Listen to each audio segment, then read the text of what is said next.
नमस्कार दोस्तों, बहुत बहुत स्वागत है आपका हमारे YouTube channel study with smartness में।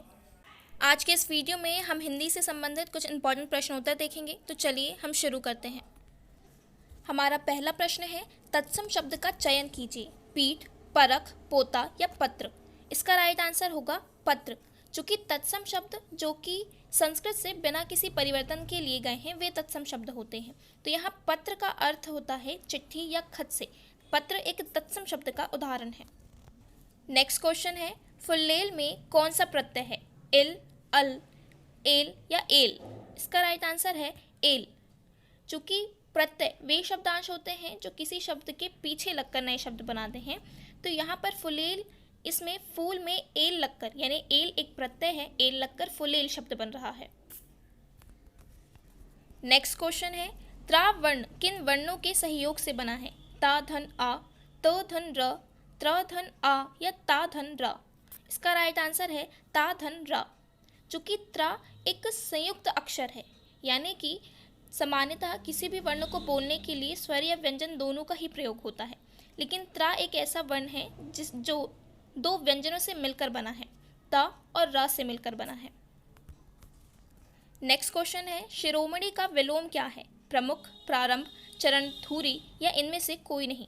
इसका राइट आंसर है चरणधुरी, चूँकि विलोम विपरीत अर्थ प्रकट करने वाले शब्द होते हैं। तो यहाँ शिरोमणि का अर्थ होता है सिर का रत्न, और जबकि चरणधुरी यानी किसी पूज्य व्यक्ति की चरण की धूल।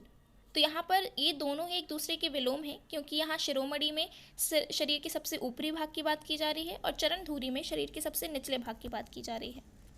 नेक्स्ट क्वेश्चन है, सज्जन साजन शब्द युग्म का सही अर्थभेद क्या होगा? व्यक्ति मनोहर, पति श्रेष्ठ पुरुष, मनोहर व्यक्ति या श्रेष्ठ पुरुष पति। इसका राइट आंसर है श्रेष्ठ पुरुष पति, चूँकि यहाँ सज्जन का मतलब किसी भले आदमी या फिर श्रेष्ठ पुरुष से होता है और साजन प्रेमी या पति को कहा जाता है। तो सज्जन साजन इस शब्द युग्म का सही अर्थभेद होगा श्रेष्ठ पुरुष और पति। नेक्स्ट क्वेश्चन है, किस समास में अथवा पर चिन्ह का लोप होता है? अधिकरण तत्पुरुष, कर्म तत्पुरुष, कर्मधारय समास या द्विगु समास। इसका राइट आंसर है अधिकरण तत्पुरुष। अधिकरण तत्पुरुष जिस समास का उत्तर पद प्रधान और पूर्व पद गौण हो और इसमें में और पर चिन्ह लोप हो जाता है, वहाँ अधिकरण समास होता है। नेक्स्ट क्वेश्चन है, इहा इहा शब्द युग्म का सही अर्थभेद क्या होगा? यत्न यहाँ, यहाँ वहाँ, परिश्रम अभ्यास, प्रयत्न प्रयास।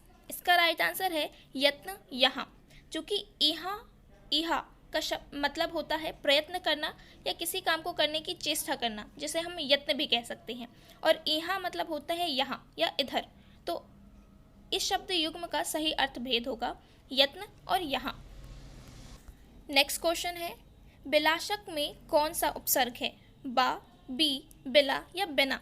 इसका राइट आंसर है बिला, चूँकि उपसर्ग वे शब्दांश होते हैं जो किसी शब्द के आगे लगकर नए शब्द बनाते हैं। तो यहाँ पे बिला एक उपसर्ग है जिसका मतलब बिना या बगैर होता है, जो कि शक में लगकर बिला शक शब्द बना रहा है।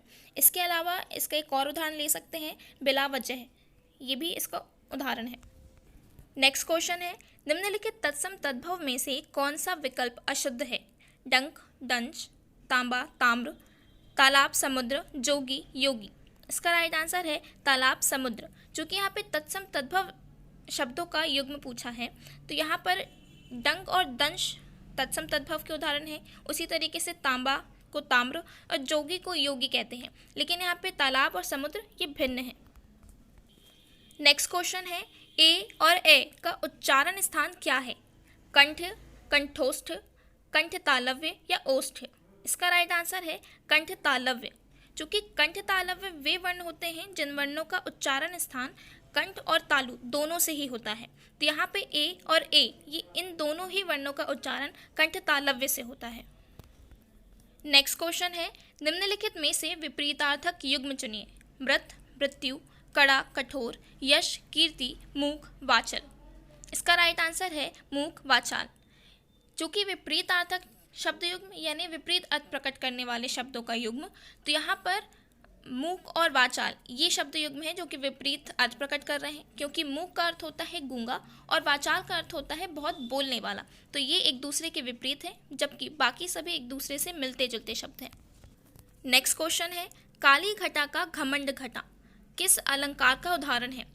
उभयालंकार, शब्दालंकार, अर्थालंकार या उत्प्रेक्षालंकार? इसका राइट आंसर है शब्दालंकार।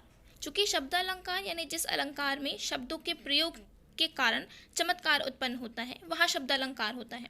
और ये जो उदाहरण है काली घटा का घमंड घटा, ये शब्दालंकार के ही यमक अलंकार का उदाहरण है। और यमक अलंकार में एक ही शब्द का 2 या 2 से अधिक बार प्रयोग होता है, लेकिन हर बार उनका अर्थ अलग होता है। जैसे यहाँ पे पहले घटा का मतलब वर्षा काल से है, जबकि दूसरी घटा का मतलब कम हुआ से है। नेक्स्ट क्वेश्चन है, अक्षी का पर्यायवाची क्या है? विकल, वाटिका, नेकी या लोचन? इसका राइट आंसर है लोचन। चूंकि पर्यायवाची यानी एक से अर्थ प्रकट करने वाले शब्द होते हैं, तो यहाँ पे अक्षी को लोचन कह सकते हैं। इसके अलावा आँख, नयन, नेत्र, चक्षु या विलोचन भी कहते हैं। नेक्स्ट क्वेश्चन है, रंग में भंग होना मुहावरे का क्या अर्थ है? रंग भरी मिठाई खाना, भांग खाना, मज़ा किरकिरा होना या झगड़ा होना? इसका राइट आंसर है मज़ा किरकिरा होना। चूँकि मुहावरे किसी भी वाक्य का विशेष अर्थ प्रकट करते हैं, तो यहाँ पे रंग में भंग डालना यानी कि मज़ा किरकिरा करना, जिसे हम कह सकते हैं कि आनंद में विघ्न लाना। इसे एक उदाहरण से समझ सकते हैं कि दीपावली के दिन जो लोग शराब पीकर जुआ खेल रहे थे, उनके घर पुलिस ने छापा मारकर उनके रंग में भंग डाल दिया। नेक्स्ट क्वेश्चन है, प्रातःकाल निम्नलिखित में से किस मुहावरे का अर्थ है? अंधेरे मुंह, दिन डूबे, भरी दोपहरी या कोई नहीं? इसका राइट आंसर है अंधेरे मुंह। यानी अंधेरे मुंह का अर्थ होता है प्रातःकाल, जिसे हम कहते हैं कि इतनी सुबह कि अंधेरे के कारण किसी का मुंह भी दिखाई ना दे। चूँकि मुहावरे विशेष अर्थ बताते हैं, तो यहाँ पे अंधेरे मुंह यानी प्रातःकाल होता है। इसे एक उदाहरण से समझ सकते हैं कि पंडित जी अंधेरे मुंह गंगा स्नान करके मंदिर आते हैं, तो ये इस मुहावरे का एक उदाहरण हो सकता है। तो ये आज के हमारे हिंदी के इंपॉर्टेंट क्वेश्चंस थे। Thanks for watching study with smartness. Please like, share and subscribe.